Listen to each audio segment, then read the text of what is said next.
Hello. Good evening. Hello. How are you all doing? Sorry, Good it's day, my good fault. morning, good On this evening. occasion, I have to say, it was me that was running late. So I have to Do you know what he's trying to say there? applaud, He's trying to say that I applaud actually Lindsay. I really do. Because good behaviour needs rewarding, Lindsay. Oh God. I've been so busy all You day. have. I've been working hard. You can tell Rachel I've done the new planner as well. It's finished. I've just got to give her the link. Rach, Lindsay's done the new planner. It's finished. She's very happy. We've got a big smile on her face. Yes.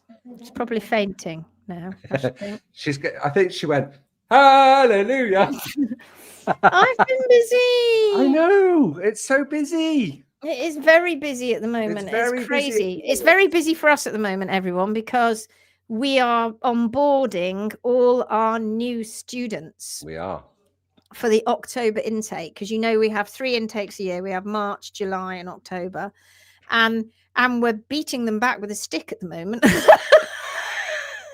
I mean that in the very nicest possible way. Oh, absolutely. But we do have rather a lot of people who are interested in joining and becoming pros, and isn't that exciting? It is very exciting, because that means that people are becoming inspired and empowered. And I've just done on our 10-day challenge. When people get to the end of the 10-day challenge, they've done the 15-day and they get to the end of the 10-day challenge, and they do a group call with us, and they book that when it's either a Thursday evening for us or a Saturday morning for us.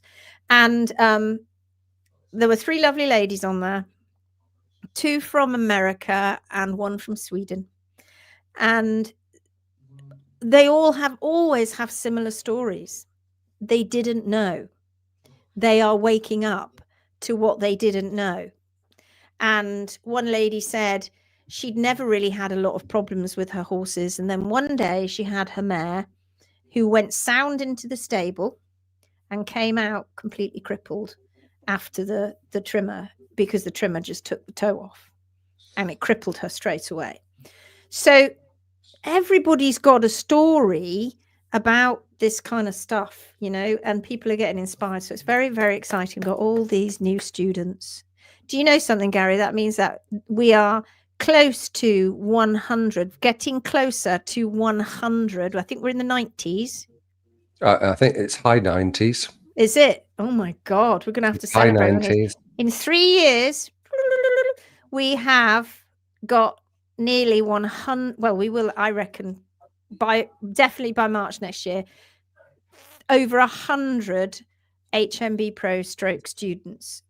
Many of them have qualified already, the first cohorts that went through. Come on, guys. That's in 3 years of this. That's school insane, going really, isn't That's it? insane. That's insane. When you look at all the other people around the world and the other schools, etc.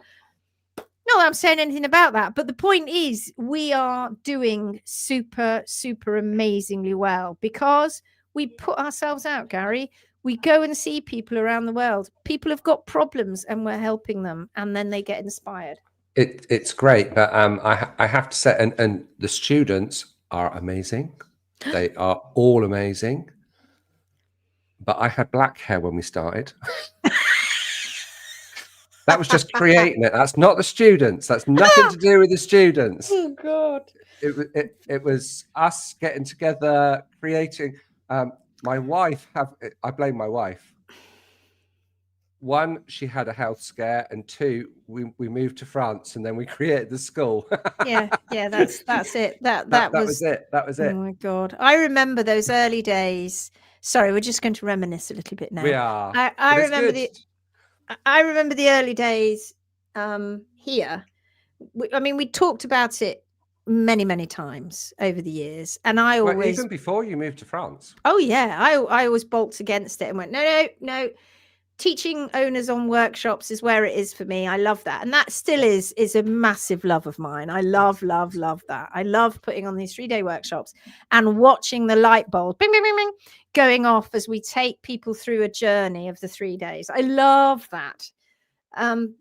But as we moved on and realized the world was not getting better, it's getting worse. Lameness is getting worse. Laminitis is being banded around like pennies everywhere, that is blamed for everything. Metabolic, diet's blamed for everything. Don't get me wrong, diet's important, but you know what I'm saying. And so I was thinking, oh my God, we're gonna have to do something about this. Oh my God, how are we gonna do it? How are we gonna teach a practical subject online? And then COVID came. COVID came along and showed us what we needed to do, and everybody Zoom savvy, effectively. Yeah, and also we ended up having the odd consultation where we ended up having to help people, even if they were next door or the other side of the world. It really didn't matter. What ended up happening is we ended up having to teach owners to do the best that they possibly could at the time with very little knowledge and experience and tool handling. And when you get that, and it's just built on that, really. And then after COVID, I thought, well, we can do it. It can be done, because it can be done. I don't think we realize, though, Gary, I don't think we realize the pressure. Oh God, no. We sat there around the table, and there was Georgia and Asher and Rachel and Gary and me. And was Tim hovering about at that point? I don't know. And I think he was in and out. I think he was. Yeah. And we sat around the table and we came up with plans. And I don't know if I've got them close by, actually. I mean, my plans are this sort of thing, right? I do kind of spider diagrams. That was part 3 of something that I've still got on here. Then we've got rolls. Look at this. I remember that. Drawing the rolls out, because we were getting, oh my God, we're getting more rolls. I've kept them all. I've kept it all. I've kept everything that we ever did, and most of it's pinned up on my wall because it's history. And we mapped it out, didn't we? In our heads, we were like, this is what we want. We're going to have it modular. We're going to have a modular course. I want people to go, because being a teacher, teaching A levels, etc., modular, GCSEs, modular, it works really well for students because they can focus down on a particular theme instead of being overwhelmed by just everything and then getting tested at the end of it. That was not what we were going to do. So we broke it down. It's very modern. Well, I say modern. It's been going on for quite a few years in education, but modular, student-centered learning, where we guide them through a skeleton of weekly drip feeding it to them weekly, and then, but it's up to them, isn't it, for them to decide when they watch it, etc. They just got to keep up. And we knew that we wanted it like that, and then we just sat down, didn't we, and say, what are all the things that we need them to know? And then it just was like, oh my God, and this, that one, oh my God, and then there's this. And it grew, didn't it? And we thought, oh my goodness, this is not just about hoof care. Hoof care is important, don't get me wrong, but knowing so much more and how everything else affects the hoof care, or the hoof care affects everything else. I suppose you could go back to the age-old saying, no hoof, no horse. And that is so true. It is. That is so true, because it affects everything, but also everything else can affect it. But it's very ironic, that saying. It is, because the hoof care is so shit out there. Because hoof care's awful. It is. So it's such an ironic, glib little soundbite that people say. It's just a little bleh. They say it as if it means something, which it does. Really, the essence of it means a lot. But unfortunately, there are just far, and I'm going to show you in a minute. I've got some photos to show you of a horse that we took barefoot in the States that was diagnosed with navicular. And I want you to see why. I want you to look at the hooves critically, which is not what people do. And we're going to look at that in a moment. I know it's all with the best interests or the best intentions rather, but I'm afraid it's still in the toilet. It's still in the gutter, and everybody makes an excuse for all the problems that horses get. Anyway, back to what we were doing. And we created this course. We didn't know it was going to be 2 years. We've crammed 3 years worth of work and information into 2 years. It's And non-stop. you're lucky if you get 2 weeks off a year. Yeah, it's true. It's intense. It's intense. You get 2 weeks off at Christmas. It's not light-hearted. It's manageable. No. Don't get me wrong. It's manageable. And you can, whilst you're studying. It's not manageable for us. No. We drown a bit. Assignments and assessments I've turned Gary into a teacher. He's forever marking, ever looking at assessments, forever doing lessons and one-to-one lessons. Yeah, you'd not do bad actually now. You'd do quite well if you walked into a school now. And you reckon? Yeah, you reckon? For sure. If you stood in front of kids in a school not too shabby to teach. No, you're not too shabby now. You've done very well. Anyway, that was so I don't know how we even got onto that. Right, should we go top of the shop? Right, there's loads of comments. Stop it. Oh, good. Pia, hi, Marigold Hand. Good to see you. I just sign in and come back later. This date 13 years ago, my brother died suddenly, so I'm a little bit sorry off. about that, Pia. Pia, it's still hard, but I love autumns, so trying to spread the love. We spread the love. Spread the love. Bless you. Sorry about that. Bless you, darling.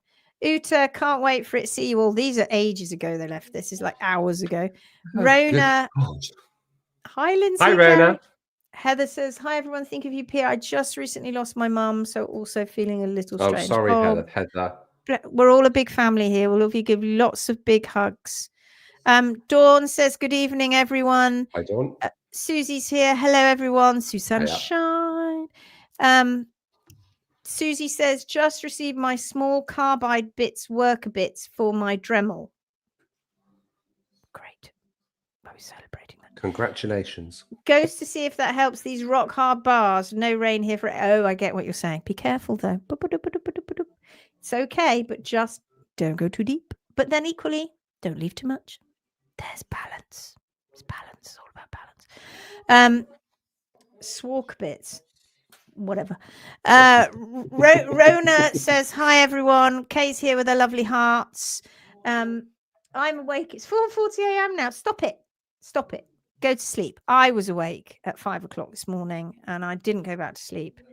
Nightmare. I just could not sleep last night. I was awake because one of our lovely students was supposed to have a trim tutorial with me and it got cancelled at 2 o'clock in the morning and I didn't see it. Oh, yeah, because it got rescheduled, unfortunately. But that's fine. It's fine. It's just one of those things. But it means I was up early.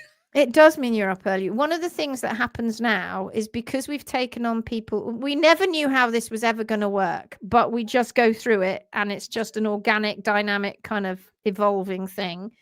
But now, of course, we've got students in Australia and New Zealand.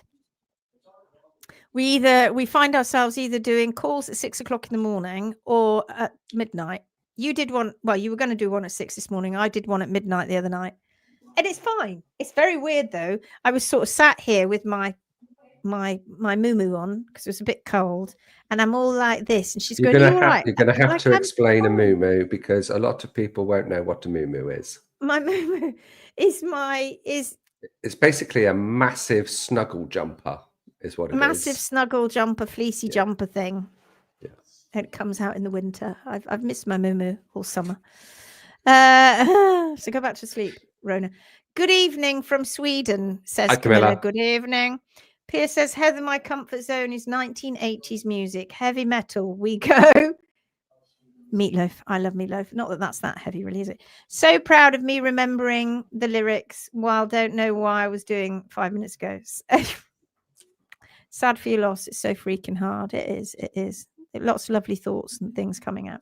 Hi, everyone. Says Sarah. Jeanette's here. Hi, everyone. Just made it. Marvelous. Hi, Jeanette. Sending lots of love. Marianne's here. Hello, my lovelies. Good evening, Lindsay, Garry, and vegan apple and cinnamon tart with plank cream. Ooh. Oh, yum. Ooh. Can I have some, please? That's not very nice. I've earned it as I've been out mending electric fence in the dark with a head torch. Feel for Pierre. The things we do. The things we do. As We're very horse practical owners. people, horse people. We were. This of having to be. Tim and I were cleaning poo up this morning, and as we were doing it, and he's shoveling poo, he's like, I don't know why you horse owners do this. Don't know what's fun in this. What's fun in this? And I went, here, just think, we don't stable our horses. Imagine if we did stable all 11 of our horses, it'd be a lot worse than this, pal. You'd be having 11 stables to do at least once a day. He was like, oh, God, is that what happens? Poor Tim, he's so unhorsey. Bless him. That's probably a good thing. Probably is. Sarah's been thrown into it. He knows a lot about hoof care now. Lindsay, I'm coming to join you both on the Canadian HMBB Pro Camp 26. Woohoo! Gosh, Gary was telling me all about that earlier. Think we should set up a student trail ride. Can you just see Gary and you and your kit riding Western? Then Gary's not going to be there. It's just going to be me and Ash. And maybe Tim or maybe Georgia. Making funny noises. But no, I'm not going to be doing any trail riding. I'll be either completely or working or presenting. So it's about it. Nothing. Oh, eating. Nothing else goes on. Oh, traveling. Copper Kim is here. Hello from California.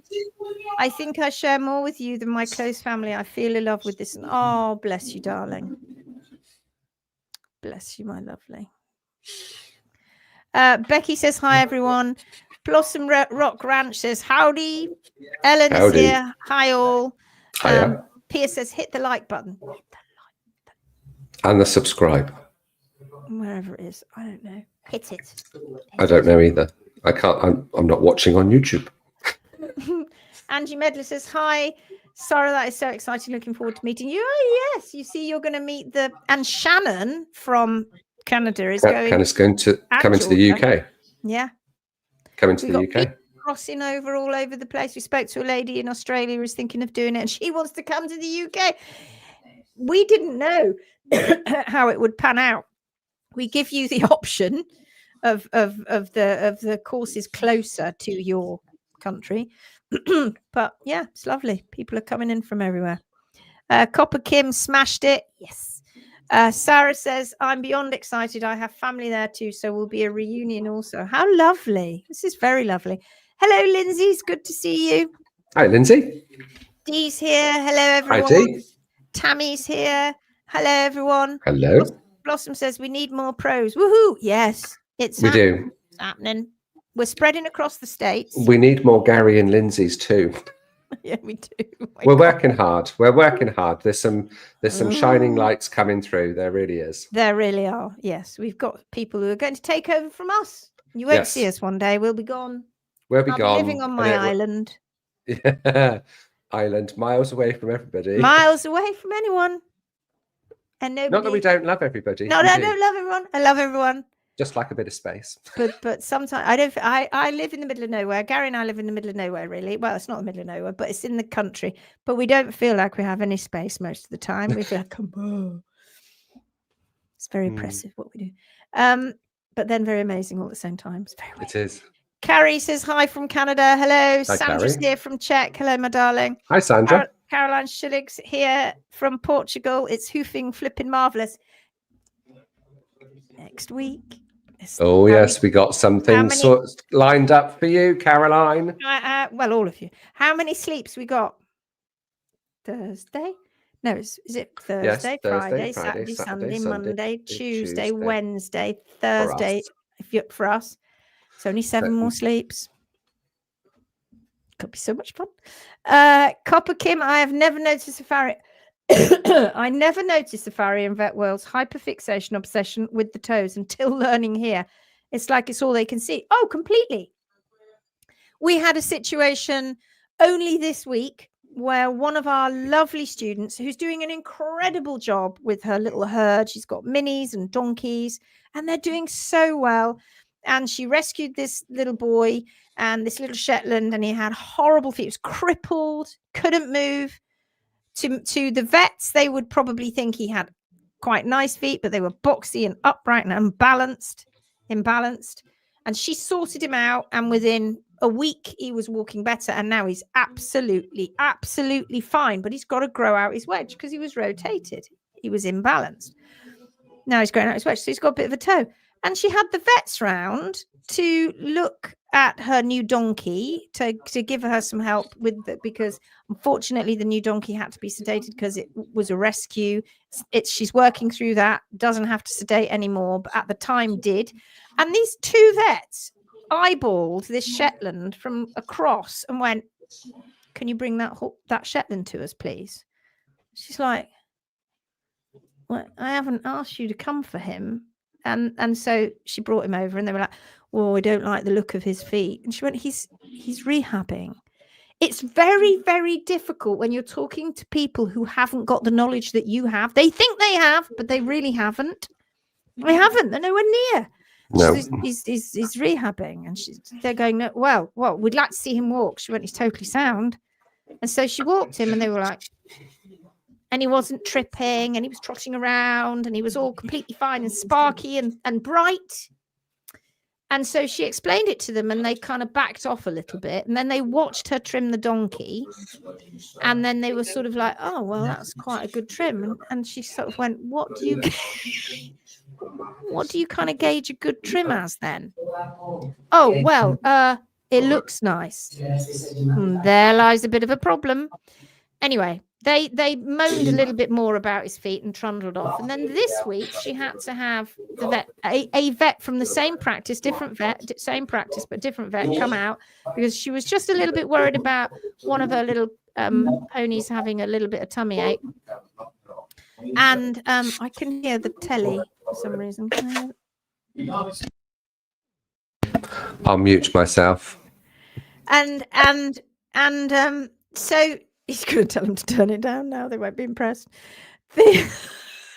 So the vet turns up and says she's come to look at a completely different pony again, and she eyeballs this little pony again. I don't know what's going on, why they're doing this. And she sees it, and she said, "I'd like to see that pony, please." And she's like, "What? No." And she got so fed up with it. She's like, "No, there's nothing wrong with him. He's completely fine. He's completely sound. I've explained to your colleagues. He's growing out a wedge. It's all good. He's balanced. He's fine." And the vet started to get into a bit of a conversation that got a little bit mini heated. And as she left, she almost flexed the welfare card. Well, she did flex it. And she just said, I sort of basically said about welfare. And it really upset our student, because this little Shetland is so sound, he's so happy, and he was crippled when he turned up. But because they don't understand, all they wanted was the toes removed. That's all they were obsessing over, was the toes. Toes, take toes off. And she explained why that was a bad idea, but they don't like to be told, because that's not what happens in Vetland. And don't get me wrong, these people are not intentionally trying to be obtuse, I'm sure, but they don't have the knowledge, definitely. And I've told you that they don't. I mean, you guys could stand up against a vet and they would be not have the same knowledge as you. So she I can still hear the television. I can almost hear what's going on. I can almost tell you what they're watching. Sorry. So she then gets a little bit upset and writes it in the student group. So we've got this big student group, and one of our lovely students, one of our one of our pros, wasn't student pros, came on, Sophie, and she said to this student to support her, and she said, "You know something? If they do that," she said, "this is something Lindsay told me, and this is something that Garry and I talk about. If they start flexing the welfare card, you say, hang on a minute, in this sort of situation, hang on a minute, how are you gauging that this is a welfare case? What are your parameters for this being a welfare case? He's sound, totally sound. He doesn't trip. He's happy. He's eating well. He doesn't have a raised pulse. He doesn't have a raised breathing rate. He doesn't have any metabolic markers. Not that you'd know that at that moment in time, but etc. And you could basically go on like that and say, so what's your parameters for it being a welfare case? And just because you don't like the look of the feet, I think there needs to be some learning done right there, right here, right now. It's very, very, very, very hard for you. And I get it. It's hard for our students. It's hard for you. And you feel like just hiding these animals, don't you? Which is, in fact, oftentimes what we have to do. We hide them away from prying eyes that come in that just do not understand this process because they've heard it's bad. They associate it with low heel, long toe, having not a clue what they're talking about, because these are the same people that think Hector and Pluto's feet and Odessa's feet all look normal and Wex not. Don't know how I got onto that. Pia says, Linz, when you do mini live from workshops, you just shine. No. Wait, I had to silence my microphone, and now I've just remembered to switch it back on. Apologies, because otherwise you hear the telly. What Pia means is when you're out traveling the world and doing your teaching, and you do your lives at the training camp, you shine. That's what she said. I'm very excited. I see. I get you. Yeah. I do get a bit excited. Sorry about that. It's just and it's also sharing. It's also sharing the awesomeness and how many of these people that we're turning into hoof heroes. So great. It's invigorating. It's invigorating. What a great invigorating word. Yeah. Becky says, I remember when you first said you were going to do the course. I knew straight away that is what I wanted to do. And whose kitchen did we go to when we offered it to our very first founding members? I wonder. Your kitchen. 7 more sleeps, Becky. At this point in the course, I'm a university qualified vet, and I managed it without even taking hires at school. It's amazing. Well done. You know so much now. You do. Hiya, hoofing family. Hello.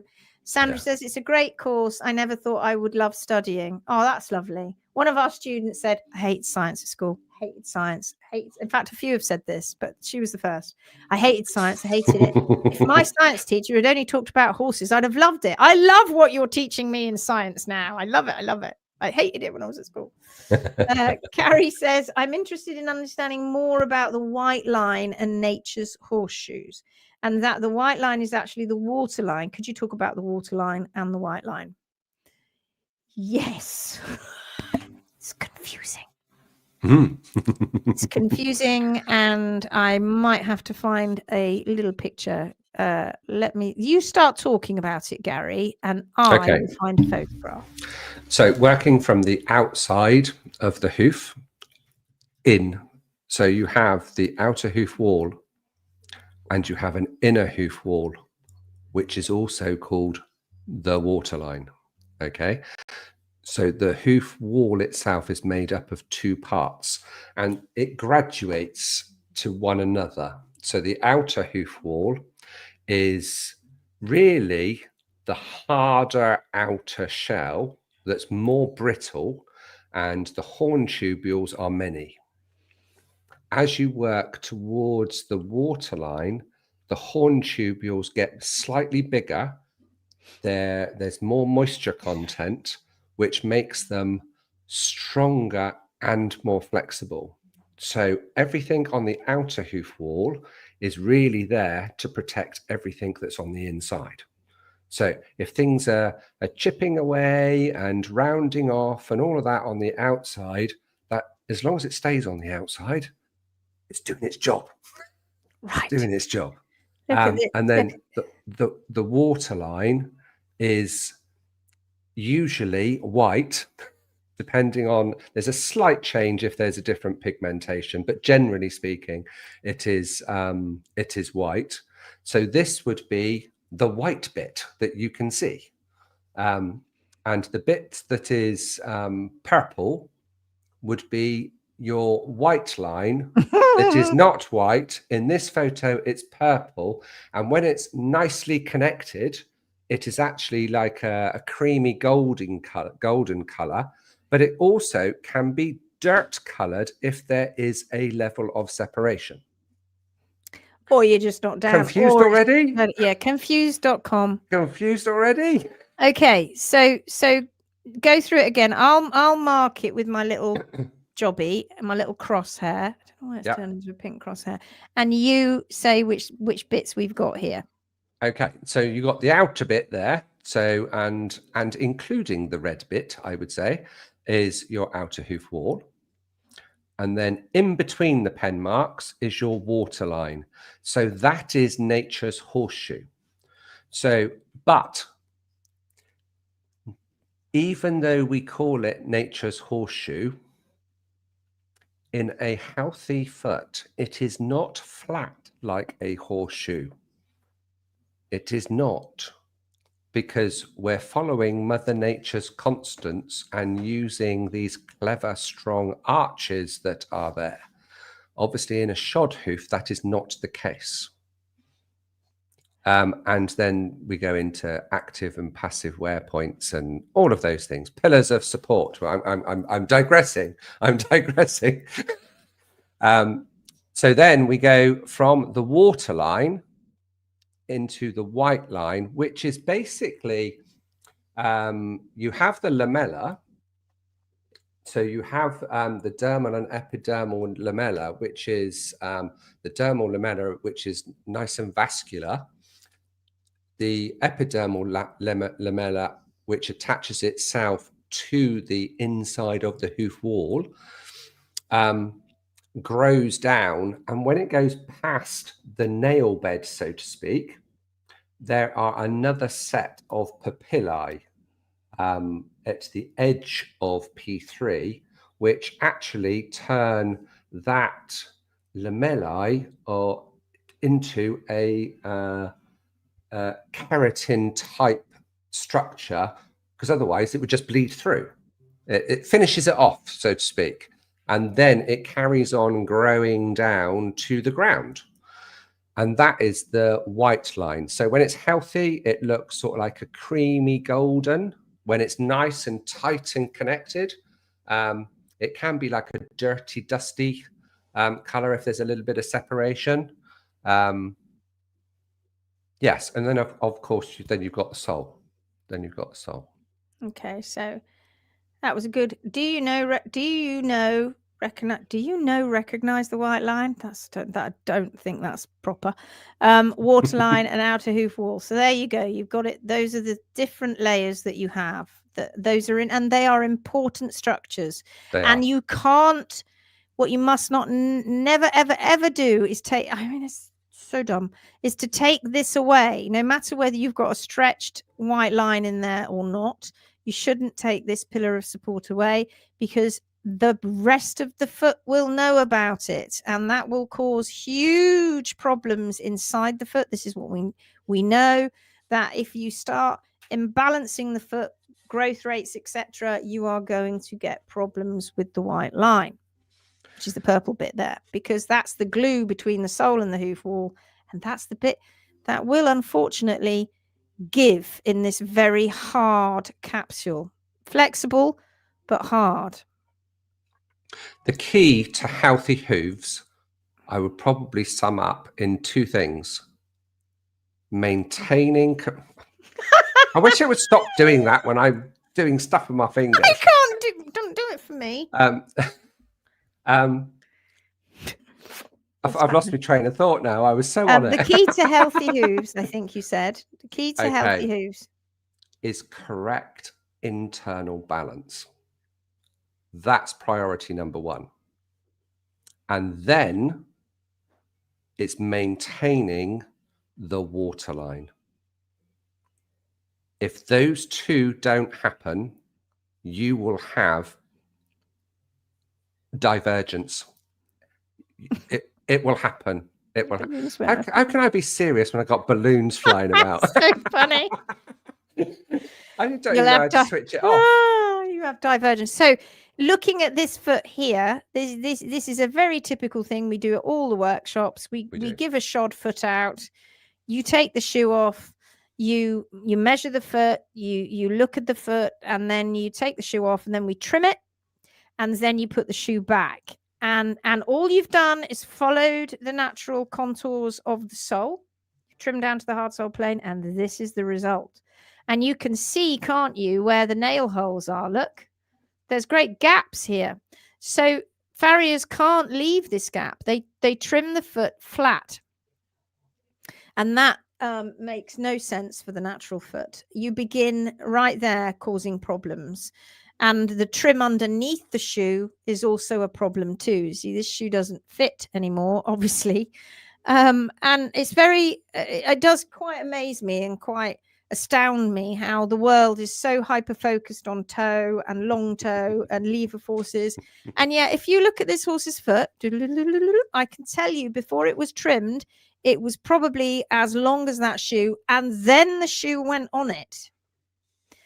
Never will you ever find, ever, of course, a horse's foot with a shoe on that is its natural length, because obviously the shoe is going to make it longer. Now, except for those that have their feet continually cut off here at the toe, again, inadvertently, they've lost their balance point, they've gone onto a different plane, and they start trimming it incorrectly, and that shortens the hoof capsule. But always when you add a shoe on, what matters to the horse is what's hitting the ground. You can't say, oh, well, the hoof capsule is shorter and the shoe doesn't matter. It does, because to that horse, that is what's touching the ground, not this. So they have to adapt their stride length, and they have to adapt how they're walking for this hard, inorganic, non-dynamic structure, inflexible structure that's nailed to the bottom of their foot. Adding weight. And it adds weight. And oh my God, when you've got, if you, you know, when we used to do this when we were kids, and then we'd sort of like get used to doing this, and you can do it with just your hand, but then you do it with an added pound weight, and maybe have that weight that is out of balance. So the weight is on one side, and you. Makes a massive difference. Not with one rotation, not with two rotations, but with continual it's a repetitive strain injury. That's what all horses' injuries in the foot are repetitive strain injuries, including tendons, joints. They're all repetitive strain injuries because they have to keep marching along. Right. Okay. Stop share. There we are. Fine. Where did we get to? I hope that answered your question, Carrie. There you go. Rona says, I had a snooze for an hour and woke up and saw the notification. So I'm here. I can have a sleep in the morning, honestly. Charlie Brown's here. Hello, my lovely. Haven't seen you for a while. Good to see you. Viv's here. Good morning again. I feel like I'm on a winning streak. You are on a streak. Don't lose your streak. But we've only done 2. We've got a lot to catch up on. Dawn says, I really wish I was younger and strong like I used to be. I would love to be an HMB Pro. Doing the challenges and going to your workshop has really opened my eyes. And so I want to spread the word. You're doing it already, but you're doing it already. You know, you're part of the family, and you've learned so much just being around the Phoenix group, watching the lives, being around what we do, coming to the workshops. You've learned so much. And so therefore you are your own, you know, you're a Phoenix warrior and a hoof hero. You don't have to, you know, taking it to become an HMB Pro is that ultimate next level. But if I was you, I'd be very happy sat where I was, knowing the stuff that you know. It's amazing. Rona says HMB Pro in Melbourne, Australia. I know, you keep asking. They've got to, how about you? They've got to come along to us first. But we're spreading like the plague, like I keep telling you. HMB Pro yesterday. I have tools and digital measure. I'm keeping 2 sets of mini heels down weekly, pesky things. Well done, as Laura's taught you well. Very good. Congratulations, Marianne. And now you've been on the course. Owner's owning it. Good job. Oh, Rona says, Carrie, yes, I'd like to hear about the white lamp. Well, you've just done that. Hello, everyone, says Connie. Lovely to see you, Connie. Hi, Connie. Sarah says, I saw a post today of a debrided frog with serious thrush. Cobb's hoof was so underrun and huge bars. Frog digital cushion didn't stand a chance, and then they debrided it. Not just the toe they don't get. I know. Shocking, isn't it? Shocking. Much love to you, Pia. Sarah says, yeah, loud TV playing behind you. Can't hear it now. It's gone quiet now. Oh, good. Can't hear it. I can hear it. Oh, look, telling you off. Sorry. Jeanette says, question, not in a good place at the moment. I'm struggling to fully trim my 2 boys regularly. Oh, bless you, darling. Bless you, darling. If I can't do all the trim steps, what are the most important and what can I maybe skip? Okay. That's really, I like that question. None of it. No, I'm joking. No. What must you always make sure you have? Balance. Balance. You can have an overgrown hoof that's okay. It shouldn't be overgrown, should it? But if it's balanced, it's when they go on the wrong trajectory. We leave the heels higher than the toe balance, or the toe. We take the toe away, or sometimes we leave the toe balance higher than the heels. That's when it becomes a serious problem, growth rates, etc. So balance, bars, BB, balance bars. Can I do another B? Balance bars and beautiful foot. Balance bars and heels, bars and a roll. Yeah. If you can't finish it off, use a sanding block. It's easier. Sanding block, balance bars, and a quick flick with a sanding block. Also very good if you're sat here and you've lost your nail file to actually do your own nails. I do it regularly with my sanding block. I'm not joking. I do. Now, see? Very good. Very good. And also very good. Very good for extra pin cushions. There you go. It's very, very useful, this item. It's very useful. There is this pin cushion and it's a sanding block. It's good for your nails. You're going to want permission from them too now. Anne says, I've been listening, just got logged on. Wonderful. Alison Franks says, hello, my lovely. It's so interesting how so many vets get completely obsessed and distracted by the healing toes that they totally miss how well the horse or ponies. It's weird, isn't it? Like ponies doing well. Long toes. Ponies doing well. Long toes. Long toes. But it's not long, is it? Usually what we see is the vertical depth is actually not enough. It's not. In fact, we and I saw Bethan write something actually the other day, which I quite liked. And she said, don't think of it as a long toe, because the toe wall is where it needs to be on the ground. It's just got a stretched lamellar wedge, and that's got to be grown out. Don't think of it as a long toe. Just think of it as a distorted hoof capsule. Quite like that. What they're seeing should stimulate, make them intrigued. Yes, it should, shouldn't it? Stuck in the ways. How then is the waterline shaped if not flat? The waterline follows the, I'm not quite sure. The waterline, what you're saying there, the waterline follows, because it's in the inner part of the hoof wall. It's the bit that's next to the white line, and it therefore follows all the way around the sole. And that's the bit that they're walking on. Now, when we trim it so it's level with the sole, and then we take away that Mustang roll, and you let that horse go off. And a few days later, you pick that foot up, and they often refine it even more than that, but they know where it needs to be, and they never ever wear it off. Never wear it off. And for those people that say that they do, that means the foot's too long. If but that's scary, isn't it? Saying that your toes get too long, but it's true. The toes can be too long, toes can be too short, heels can be too long, heels can be too short, bars can be too long, bars can be too short. It could be a song, couldn't it? It's balance. It's all about balance. Rona says, I have excess outer hoof wall at the toes, and the white line is a little wider at the toes. As my horse needs a trim, I've rasped nearly to the HMBB. I need some help. Okay, stop. Don't panic. If you have got thicker, because it's a normal thing, that's normal. That's part of the pillar of support. So it's often thicker at the toe. And that's okay. And what we teach is that the hoof wall itself can in fact get compaction, just like the sole can, and it can get unnatural flare.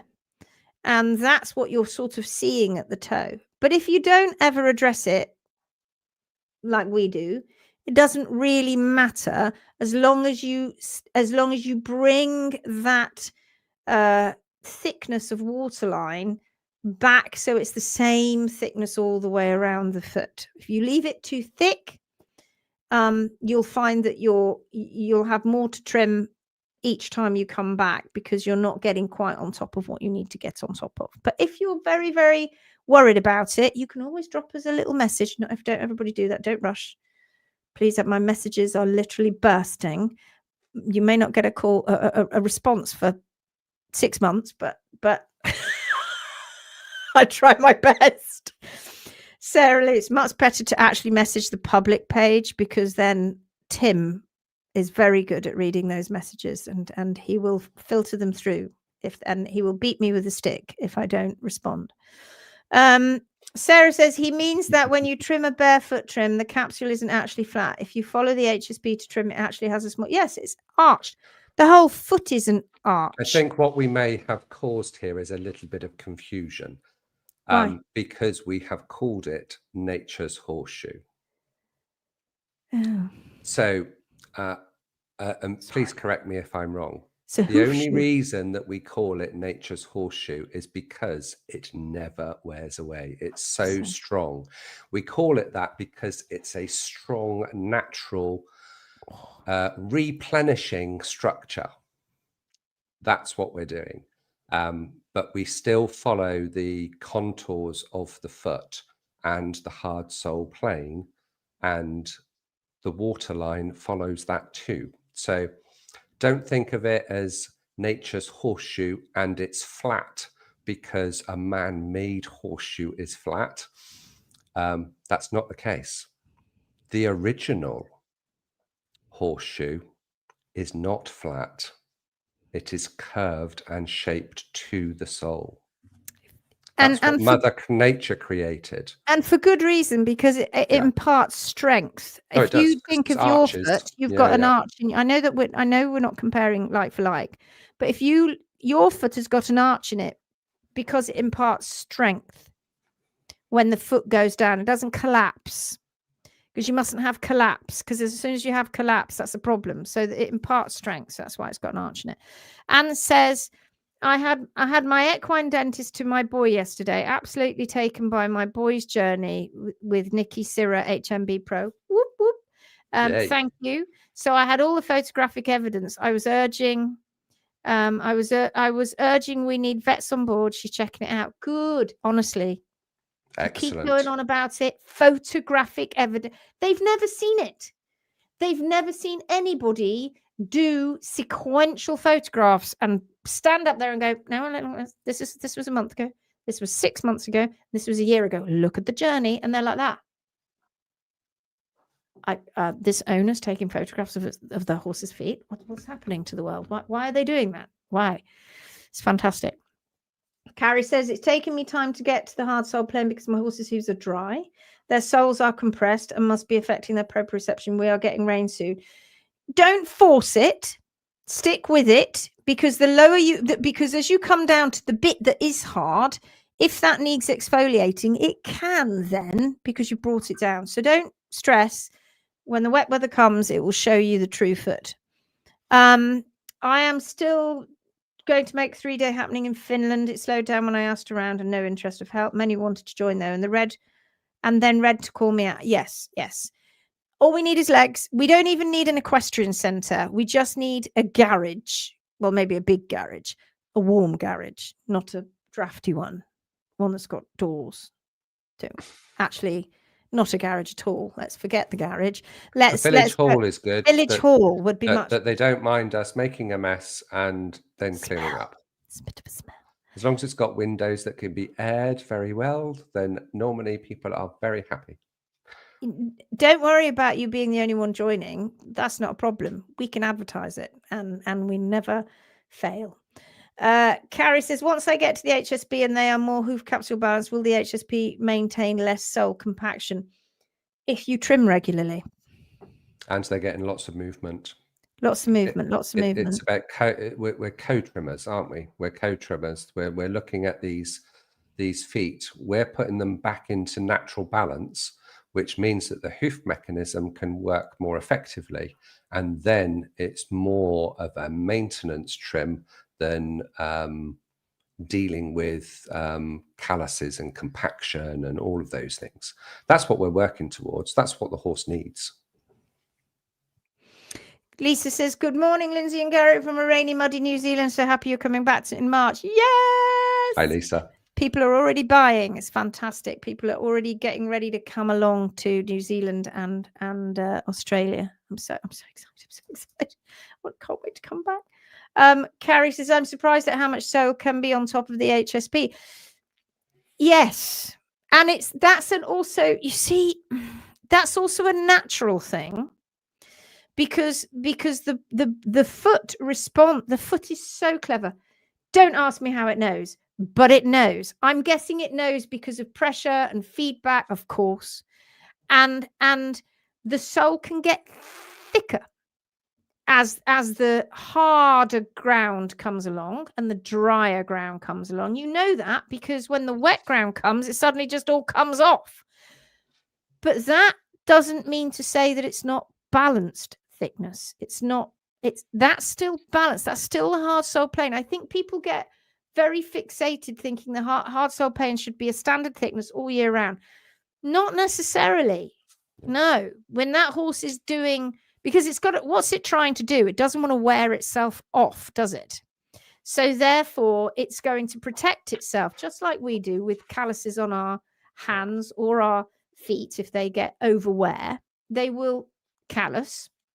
It does the same thing, but it needs to be equal and balanced how it's doing that. It needs to keep itself balanced. The problem is we don't know how to read that. We do, but not a lot of people don't. So don't get too hyper focused on that. When you get into wetter weather, persistent wetter weather, it will start crumbling off if need be. Just fallen in love with the waterline. The waterline is very clever. Very clever. Very clever. Very clever. And the hoof wall, the whole of the hoof wall is a gradient. The way it's all made is so super, super clever. The papillae are thicker on the inner part and there's no pigment there. So there's no tattoo artists. There's no tattoo artists inking the keratinocytes, going doot, doot, doot, doot, with their little dendrites. Yeep, boop, yeep, boop. And then those little keratinocyte cells go down the hoof, and then you've got pigment. There's none of that. No messing with that. We don't want any special keratinocytes in the inner hoof wall. No, move on. Don't want you. You just want white. All horses are white on the inside. All horses' feet are white on the inside. So when people say white means weak, it's poppycock. It's nonsense. I haven't used any nippers yet, as my horse doesn't hold a foot up long enough. Well, then you've got a bit of training to do with horsey. But you can maybe get away with rasp if you do it often enough. Also, though, on a rehabbing hoof, the waterline may appear flat with thin sole depth, etc., until the hoof rebuilds. So important you don't create the arch. If it's not there, it will come. Sounds like she knows what she's doing now, doesn't she? It's incredible. Wow, I think we. Who was Sarah Lou trained by? Oh. And yet there she was. Where are we? We are in October 2025, and Sarah joined us in January 2024 when we started the Phoenix group. Right? I think you were there on day one. I think on the the 30th. Well, it was very close. 30th or 31st of December that year of the 2023.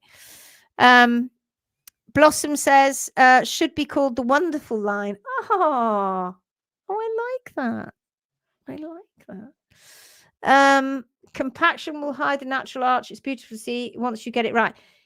Once you start coming down to the hard sole plane you see, and the horse goes off and walks, it all starts to wake up. That's what we say to the students. It takes 2 or 3 trims, 3 or 4 trims, and then you start to see this beautiful foot begin to appear.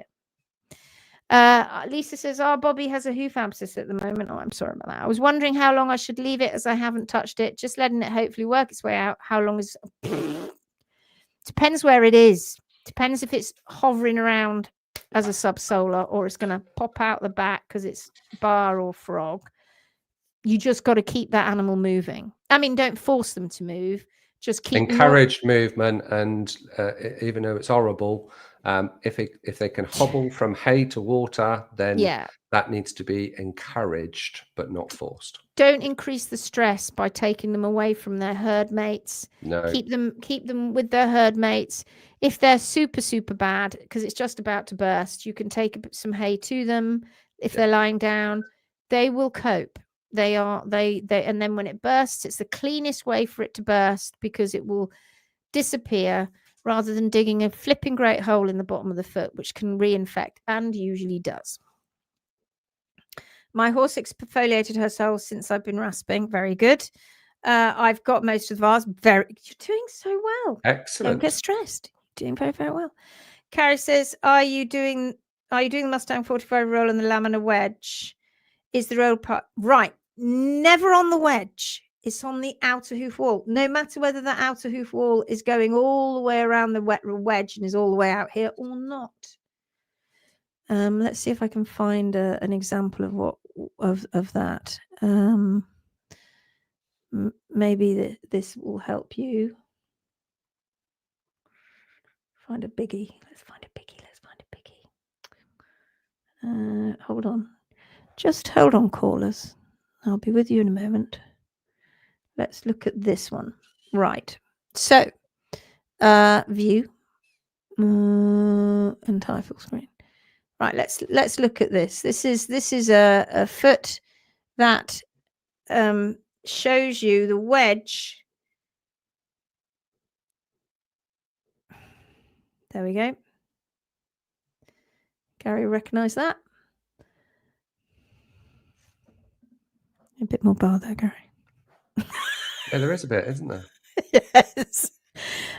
Anyway, the point is, it doesn't matter if you have this stretch. This is the hoof. The hoof is distorted, but it's growing out the distortion. Hopefully, let me just move your comment. Hopefully, if you've got the balance right. But you can see, look, Gary has still maintained that waterline going all the way around. It looks like it's thinner here. It's not. It's because the foot is slightly angled away. Our aim is to maintain it. So you ignore the wedge. You ignore it. You just treat the hoof capsule as, because the foot is still treating the hoof capsule the same. The papillae are still receiving feedback. Everything still needs to receive feedback. This wedge, if you leave all this alone and you leave it intact, this wedge won't deform and fall apart. It will just grow out. The problem comes, my friends, when you chop all that off, then you open all of this up to more infection and more problems. And you have just removed all of that horse's pillar of support. You've removed the protection for P3 because now P3 is walking on its sole. And you've also caused the feedback to be interrupted. And so you've now got growth rates going haywire. This is going quicker, which it isn't due to more concussion, therefore more blood flow. It's just because it hasn't got its counterbalance. It has not got its counterbalance. So it is just going on and without anything else to keep it in check. Because when the growth rates are going normally, everything grows normally. But we take that normality away when we chop all of this off. So, yes, you still maintain that. Blah, blah, blah, blah, blah. I know Jan 24, I knew nothing. I know January 24, I knew nothing. Look how far I've come. Have to shake myself sometimes and allow myself to be proud of what I now know. Amazing. So proud that we brought you there. You're welcome. Yes, you're welcome. You've worked very hard. You have. You're welcome. You're very welcome. Yes, I've been working on her feet most days, but it's wet and muddy again. It's fine. Don't worry. Don't stress. Don't stress. The beautiful thing about horses' feet is they grow. The awful thing about horses' feet is they grow. Just don't stress.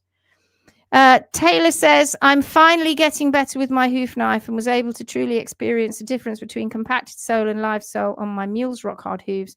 So exciting. Fantastic. Well done. I don't know where it went. Oh, I've got it. I've got one here.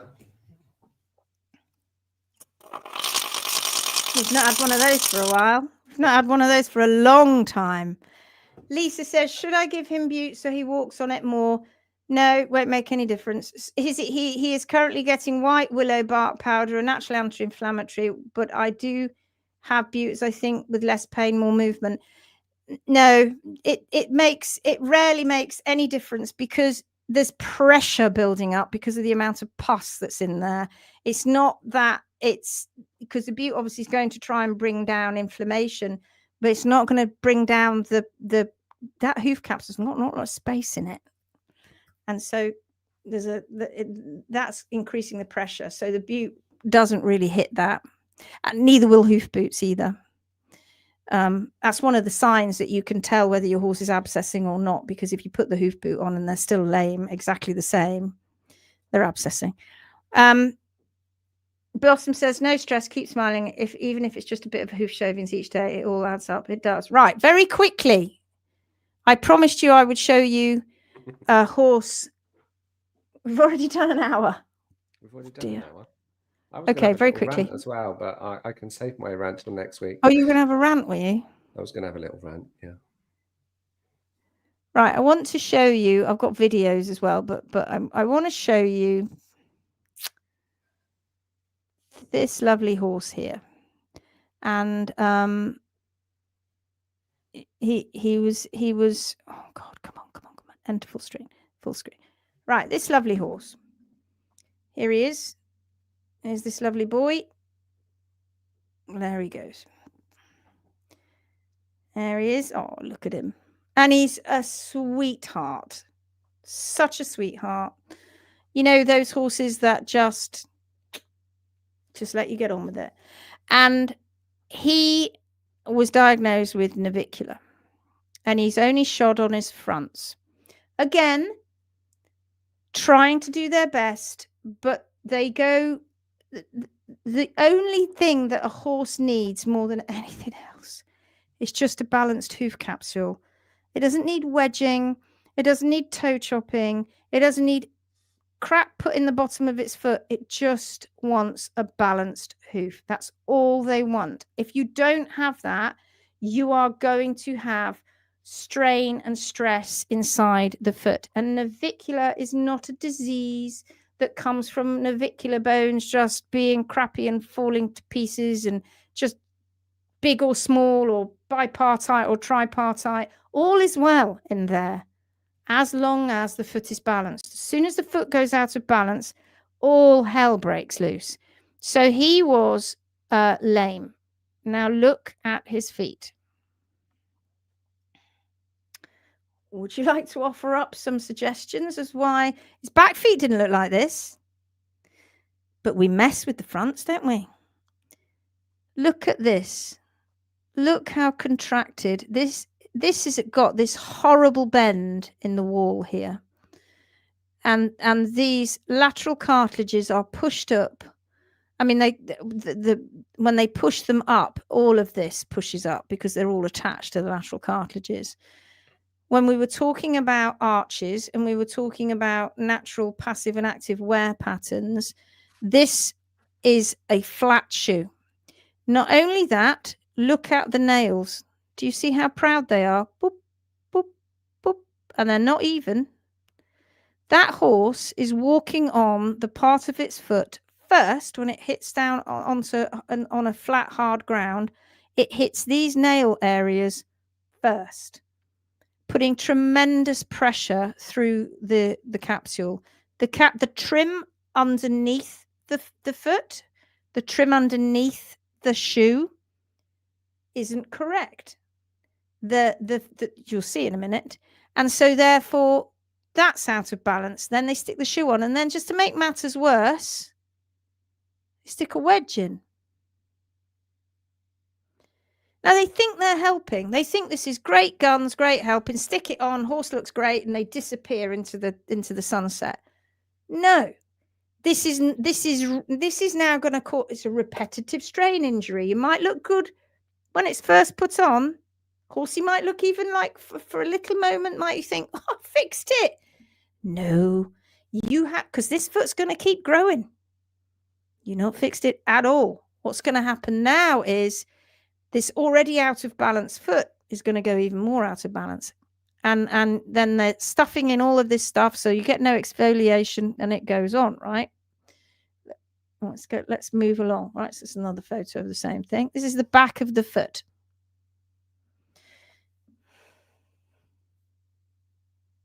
Now, his owner didn't know what she was looking at.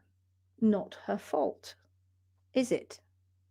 Not her fault, because she gave this job to the person who she paid to make the horse better. Now, this is a very typical situation that you will see all over the world by farriers all over the world, celebrating and putting pink dental impression material into this foot, wedges and shoes, and all of it, and a webbed heart bar, so composite, and they think, yeah, we've fixed it. No, you're making it worse. You're making the problem worse. All this horse wants is a balanced foot. Everything is contracted. This is an appalling amount of contraction, but very, very, very common. So the owner didn't know until she went on a workshop. She went on the workshop, and then she asked if Asher and I would go to see her horse the next day, which we did, and we took his shoes off. And I have to tell you, that was in... when did I go there? That was middle of August. Yeah, middle of August-ish, I think. And he's doing super well. He's doing so well. Right, let's keep going. That's the bottom of his foot. What are you doing here? What's going on here? Do you think, are you that no, I'm going to keep my words pleasant. What do you think that microbes cannot live underneath all of that, causing problems? Do you think that all the crap that's building up inside here and balls up inside there isn't going to cause pressure points? This doesn't stay completely soft. It gets harder, causes pressure points in all the wrong places. Look at the proud nails. Look at the nails. Look at how flat it is. This horse is struggling. Then what we do is we dump the toe to make it in line with an HPA. Not so on the hind feet. No. Hind feet are left largely alone. Well, thank God for most hind feet. Front feet, buggered about with. Okay, let's move on. You can see, so they've rasped out from all through the outer hoof wall, right through to the inner hoof wall. And this feet are in distress. Let's keep going. Let's keep going. That's another one. And here's a side view. Now I can tell you, because we measured it, but also because we're looking at it, that this is not the correct angle for this horse. But if you just took this shoe, this coronary band angle, it's too high. If you took, and I'm not just talking about elevated from the ground, the whole angle from the front to the back is the number is lower, but it should be roughly around about 30 degrees. So what they've gone and done here is they've set the shoe back, trimmed it back to that, and then they've put this little wedge in, thinking that will just make it all look great. Fantastic. Brilliant job. No. And if you took this out and just that alone and put this horse's foot on the ground, it would naturally have better balance than what it has now. It would naturally have better balance than what it has now. This foot is in distress. Oh, trying to move. Oh, God. Come back. So let's keep moving on. That's just another shot of it. Do you see these lines here? The farrier's grooved those in there. in an attempt to stop that wall cracking. Look at the wedge. Now I can tell you they won't be measuring, that we measured and these were not the same. One hoof had longer heels than the other. One had more crap inside its foot than the other. Let's keep moving on. It's another shot of it. What do you think we're doing here? Dumping this horse forward all the time. The internal stresses in this horse's foot are immense.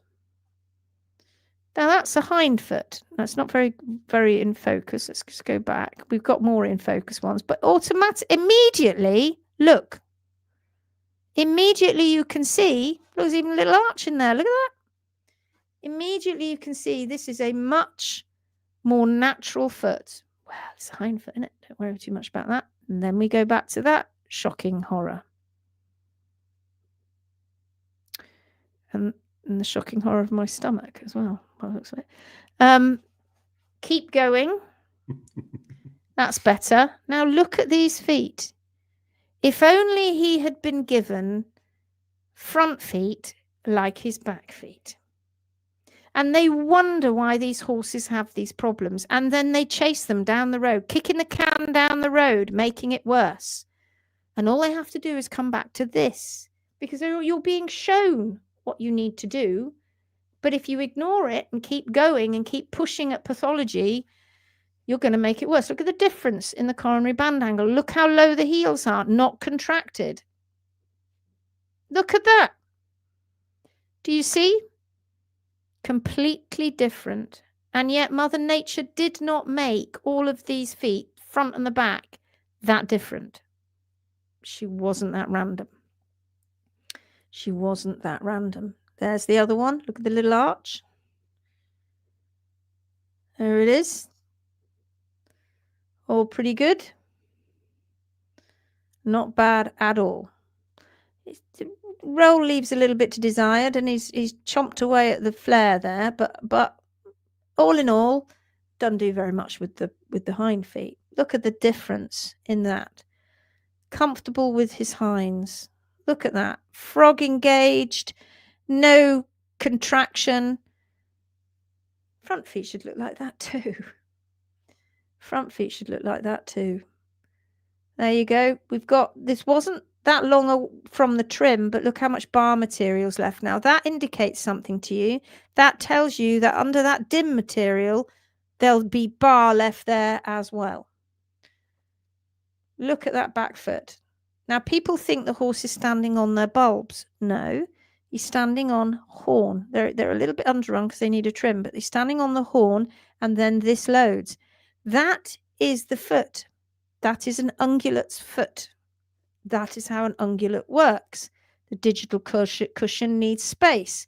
The lateral cartilages need space. That little notch in there is there for expansion. All working perfectly fine.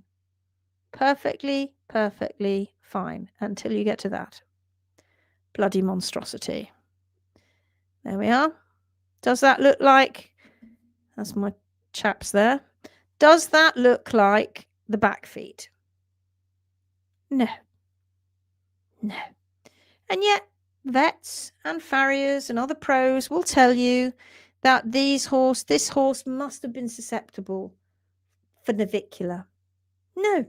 There's not a research paper in the land that has looked at remedial shoeing for navicular that can guarantee an improvement in the actual problem. All they are there is palliative at best. What this animal needs is balance, not only in its feet, but now in its body, because everything is failing and he's struggling. Right. Okay. That's still on the back foot. Still, there we go. Back to a front foot. What a mess. I think we've had a lot of those. Okay. More pressure points. How lovely. How delightful. How delightful. Walking around every time you hit something that hits these areas here. How delightful. How delightful. Pressure. How would you like that in your foot? There's a picture of the two smart front feet, not a mess. There again, we're just taking more. Oh, now, shoe is off.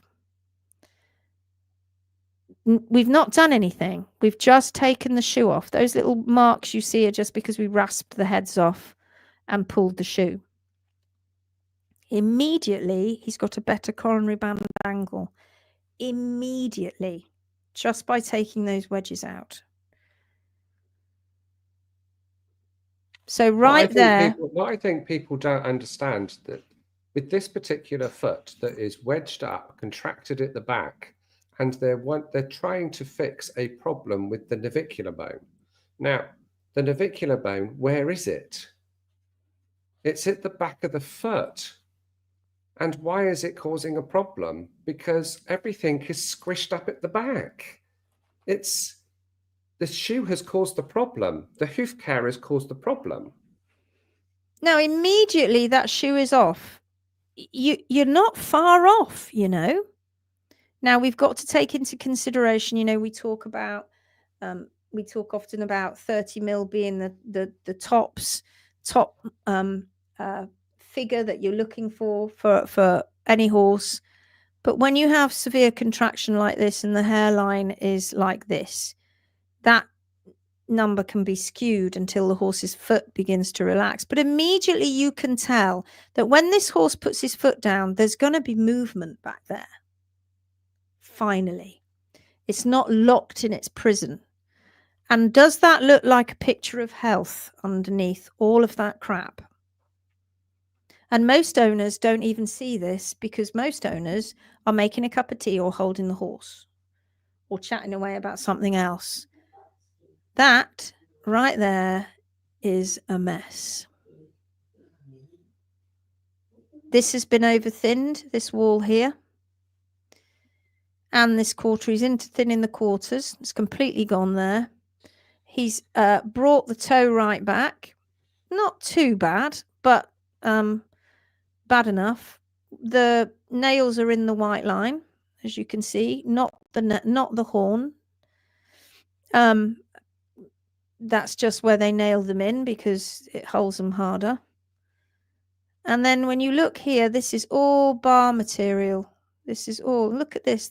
That's wet thrush. What you're seeing there is infection eating away at the soft parts at the bottom of this frog, unbeknown to the owner. And they don't get to see this because this horse will be in this. He'll get the package taken off and he'll have the package put on. And if they're a fairly conscientious person, they might clean it out, but unlikely. It's a mess. It's a stinking mess. And it was a stinking mess. And these holes have all got wider over time. And this shoe's not been on that long. So infection is creeping in there as well. I mean, do I need to go on? That's with the foot on the floor. Hurrah! We've actually got some toe wall on the ground. Remember, we've not trimmed it yet. Look, this isn't even with the trim and it already looks a ton better, doesn't it? Look at that. Not even a trim. But the two heels are not the same. Now, already looking like when that foot comes down and this gets pressure, this is going to start relaxing. But again, look at the mess. Look at the awful sharp edges of these bars and the fact that they're folded over. These heels are... This wasn't shod that long ago, and the heels were never taken down to the hard sole plane. So this horse was shod with a shortened surface area, increasing the wobble effect, with bars that are so long and protruding, they're folding over, and the navicular bone's just here. And all of this contraction, all of this, these long bars, all of this is causing more and more problems for this horse. The heels aren't where they're meant to be. They're meant to be further back. And you've got a ton of infection going on. That's just another shot. There's my phoenix before I coloured it in. And there's the hind foot. How different does that look? How different does that? I've just started taking the bar there, but look at the difference. It's not infected. It's clean. It's pretty nice. It needs a bit of a bar trim and a little bit of a heel trim, and that's it. Not so with the fronts, which they messed around with. Keep going. Don't know what I'm showing there. Oh, there's me, look, doing my Twister impression.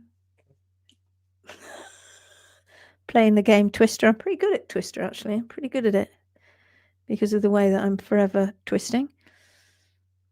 Now that's had a little trim. Look, we've been able to lower the heels even more. Now look at that coronary band angle. What a difference. The coronary band angle changed something dramatic, like it was 10 degrees or more. It was quite a lot. This one hasn't been trimmed on this side yet. You can see the difference, that one to that one. You got the twist coming in. He's got a natural pigeon-toed twist. They've been trying to straighten him up. Don't do that. He's got a natural twist through his bones, through his fetlock, and that's underneath. Now, most people would look at that and think that we've scalped the foot. No, not so. Not so. You can still see these little white areas. This is hard sole plain. You can see all the infection that had been creeping in here, and infection all around those nail holes, and there's loads of nail holes from being shod before. We've got all the bar out. You can see the bruising under the bar. You can see the bruising here. This is all stressed bruising. This is all a problem foot. We've got infection in the back of the foot here, and we've got little bits of red and infection in the white line of the bar. And then we've got some separation, a little bit of separation, and then we've got a foot that we're just about saving. That's the balance. And look at the difference. Look where these are now. The shoe was way up here. That's his natural balance, just there. And then the other one was done. Those are his natural feet. That's the other one. Same problem. That's just that's a bit of dirt there, but you can see the redness running down here and here. This isn't because I've gone too far. This is because this is bruising and damage in the foot and infection. All of this has got to clear. And he's got a bit of stretch there as well. There's another one and another one. This is balance. And most people would freak out about that because he seems like, and he wasn't. And the thing that happens in these situations is when you get them like this and you walk, we've got lots of videos of him walking. He walked off the same effectively. He was a bit ginger because he was like, oh, holy hell, I can feel the floor. But he wasn't any sounder. He was just the same. I can tell he was a lot sounder now. Those are the videos. I'm not going to go through all the videos. So there we go. Let's stop sharing that. I don't know why my horse has navicular. And then we ride it. Him. She wasn't, actually, but most owners would. Most owners would ride horses with feet like that, having not a blinding clue how damaged those front feet are under all of that. That's not a good idea. Now, that's not me shoe bashing. Shoes are not needed for horses. They're not. You just need to naturally balance them. Stop taking away the toe. Stop leaving too much heel. Stop leaving too much bar, and stop taking away sole. And they do quite fine. Thank you very much. Because funnily enough, he wasn't shod on his hinds, and he wasn't lame on his hinds. The same can happen and can be done with the front feet too. We just got to stop messing. How can people think that's a normal foot? I know, terrible. Look at the heel bulbs, pinched, absolutely. More owners know this stuff. More farriers will will be a deep show. I know. And that's not our aim, but our aim is for the horse. How do they not see this, says Michelle? I know. Wonder if there is a study to compare side bone in fronts to what they would find in the hinds, but it's 9-10. Yeah. Oh, yeah. Oh, yeah. Absolutely. But there won't be any study because there's no lessons learned. No, quite right. Oh, that's an awful comparison. You should do a post on the HMBB showing those two images showing the hoof loading from behind on the fronts and hinds. Good idea. Might do that. Do that tomorrow. Let the farrows and other HSP providers try to explain how that shoe and wedge is helping any of hoof, never mind the navicular. Here's Trent, lovely Trent. Looks like there are road nail shoeing using, also stopping him short. Thanks, pal. Trent is a farrier, by the way. We love Trent. We love Trent. We love you, Trent. Stella says, oh, the positions we get in. I know, right? Anne says, I love that. Good. I hope you did. I hope you loved it. And an hour and 25 minutes. Sorry about that. I don't think you need to apologise. I think everybody loved it. I coloured my phoenix in though, look. Oh, I can't show you my phoenix. He's in fire, look at that. Tim doesn't like it. I like it. That's what counts. It is. We're phoenixed up now. I'm going to get my little shelf up here at some point. And shall I show you what my other thing says up there that Tim bought me? I don't know if I can put it, if I can angle it. Oh, yeah, there it is. There's a picture of me. Can't read it. Can't read it. It says, Tim got me this. Love the shit out of yourself, you beautiful motherfucking goddess. Oh, God.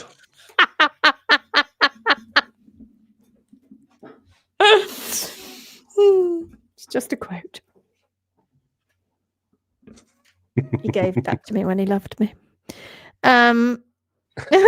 Megan says, thank you guys. Glad I managed to catch the end. So good. We'll watch the rest soon. Lovely. Another insightful live. Thank you very much. You're very welcome. You're very welcome. Angie says thank you. Michelle says thank you. Blossom says thank you. Everybody's saying thank you. Thank you. Thank you. Fantastic. All right then. Another insightful live. Yes. Right. We're off. Like a bad smell. Have a great weekend. Don't do anything we wouldn't do. No. Just all of you be good goddesses and godmen. That's just God's, honey. I know. I just thought it sounded funny. It is funny. You didn't disappoint. No. Right then, we're off. Ta-ra. Have a lovely time. We'll see you Tuesday. All the best. Bye-bye. Take care. Love you all. Bye. Take care. Bye.